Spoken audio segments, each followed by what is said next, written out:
Today we are finding the best substitute for UV resin for air dry clay. I will be testing 6 different varnishes. Some are well known while others are a bit unconventional, but I've tried everything I had at my disposal. Along the way I may have even discovered my new favorite varnish.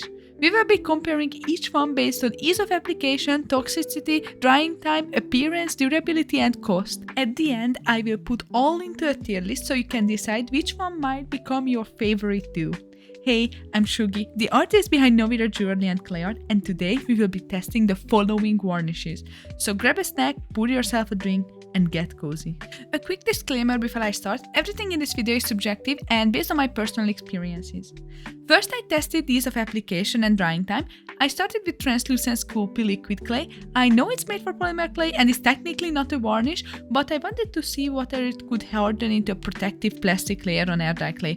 It was actually really nice to work with, smooth, easy to apply, and since it doesn't need air drying, all I had to do was pop it in the oven following the instructions on the packaging.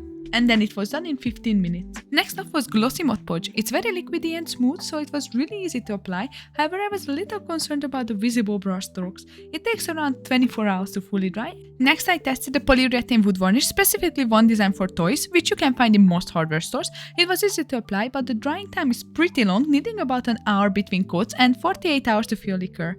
I was also a little bit worried about the visible brush strokes. By the way, I went with the polyurethane specifically for toys because I think it would be safer for the skin. Next up was a varnish I'd never come across before, a 3D varnish that's supposed to create a domed effect once it dries after 24 hours. It came in a squeeze bottle, but the varnish was pretty thick, so getting it out was a bit of a workout for my hands. So it actually started hurting my wrist quite a bit, and I saw some bubbles while applying it, so I was very worried about that.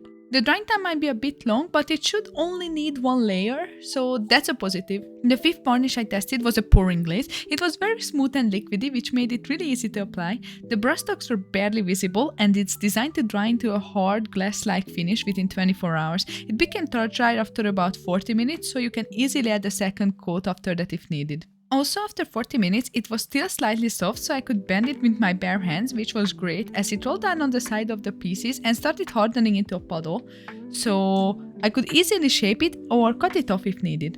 Here you can see me demonstrate it on one of my fish magnets where it rolled down between the tails and I couldn't really cut it off, but it became practically invisible after bending. The last varnish, the Cernit glossy varnish, is just as unconventional as the first one because it's actually made for polymer clay.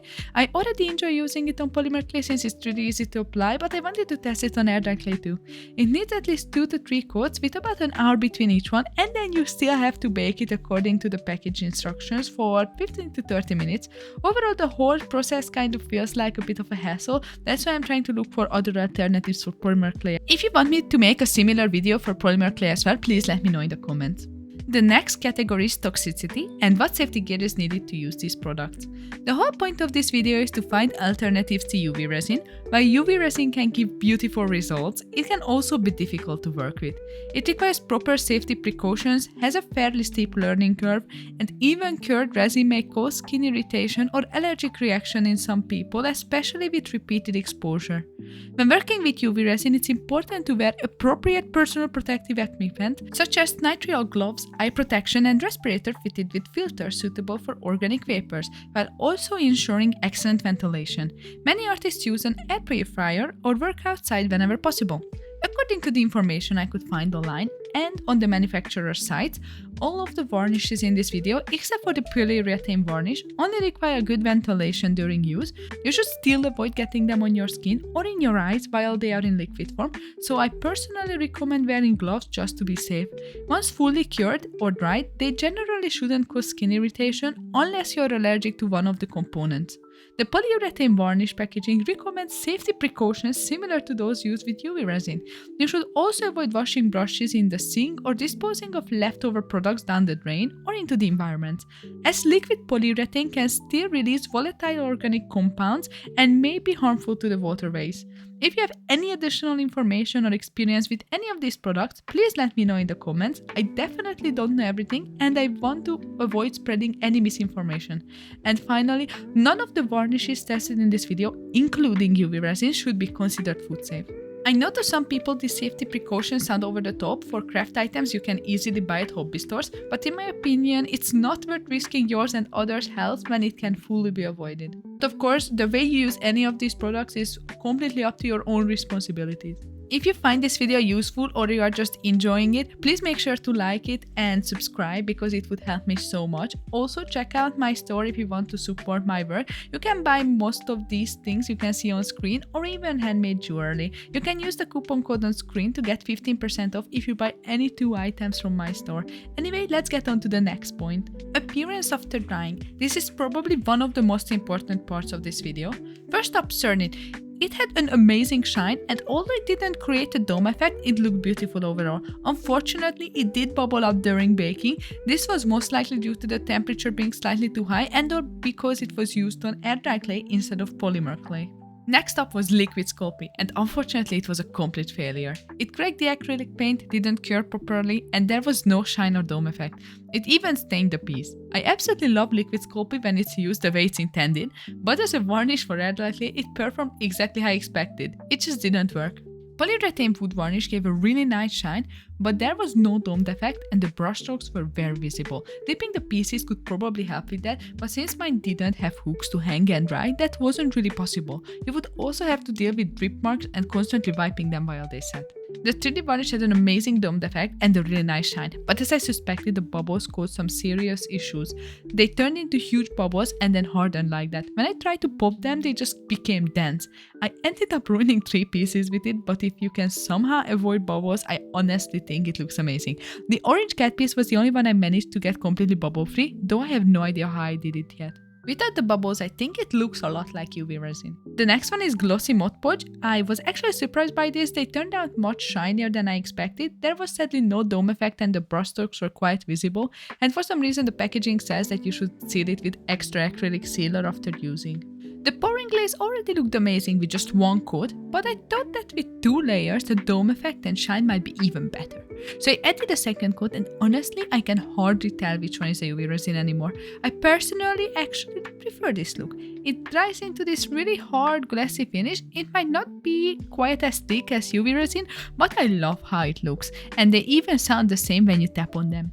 In real life, the difference between the two is barely visible. On the camera, it's more sharp and you can see that it's ever so slightly less even compared to UV resin. It just needs so much less hassle to apply, so I prefer this so far over UV resin. Now for the durability test, starting with the scratch test. UV resin was surprisingly easy to scratch even with nails and very little pressure. But due to the slippery surface, sometimes it didn't scratch as easy. But to be fair, for all the hassle it comes with, I was kind of disappointed. Cernit didn't get scratched by nails or dull metal objects, I specifically used a coin here, but a sharp metal object, which I used a screwdriver for, did manage to scratch it with decent amount of pressure. Of course this is an extreme test as none of these pieces should normally come in contact with anything that hard or sharp with such pressure. I was personally very surprised how well the Cernit varnish did in the scratching test. On the other hand, the Sculpey liquid clay did very badly, probably due to it not even curing properly in the first place. It just scraped off extremely easily, even with zero amount of pressure when I was just using my nails. If it was polymer clay and if it cured properly, I think it would have done much better. The 3D varnish also didn't get scratched by nails or coins, but of course sharp metal objects did scratch it fairly easily.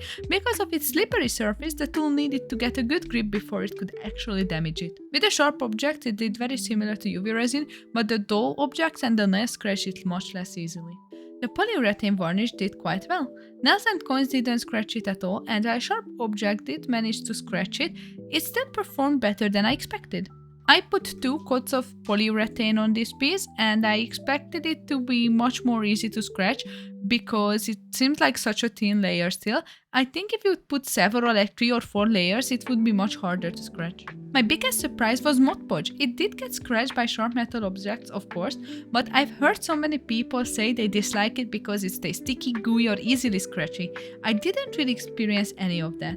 But of course it depends a lot on the surface you use it on, how well the clay is dried and a bunch of other factors like that. And finally the pouring glaze. Coin and nail did not scratch it at all and sharp object took a while as well. Of course after it got a grip on it, it scratched it decently easily, but that's what you expect. Now for the drop test, where I dropped each clay piece twice from the same height onto the same surface. The polyurethane coated piece didn't really get damaged, the 3D varnish however oddly peeled off. Perhaps I applied it too poorly on the tail area, and the clay itself also broke, which was kind of weird. The pouring glaze only got a tiny bit of damage on the sharpest point. I might have missed the spot or the impact was simply too strong, but overall it held up quite well. Mod Podge didn't really perform well here, the clay completely deformed at the point of the impact. Similarly, the Cernit piece had paint scratched off, and with liquid Scoopy, a lot of dirt stuck to the surface. There was slight damages overall, but not too much happened. And down to the final point, prices, final thoughts, and the results. The cheapest option was the polyurethane varnish. Overall, it's quite a good varnish, especially for the price. It's not a perfect substitute for UV resin since UV resin is much more resistant and gives more glass-like finish, but if you have a large piece to cover or don't need the dome effect, it's a solid choice. The most expensive options were the Cernit and liquid Sculpey, which as expected didn't perform very well on air-dry clay, so I would avoid using them for this purpose. The 3D varnish and pouring glaze were similarly priced to the UV resin. As a side note, I tried to find the cheapest available prices for each product. Finally, I added up all the points I gave each one. Please note, of course, that this is completely subjective, and based on that, I made my tier list. My personal favorite and best performing varnish was the pouring glaze. The 3D varnish would have been amazing as well, if not for the bubbling issue, and I will definitely experiment more with it in the future. What do you think? What's your favorite varnish? If people are interested, I can also make a varnish comparison video for polymer clay. Thank you so much for watching. Don't forget to like, subscribe, and check out my shop linked in the description or in my bio. Have a lovely day, stay safe, bye!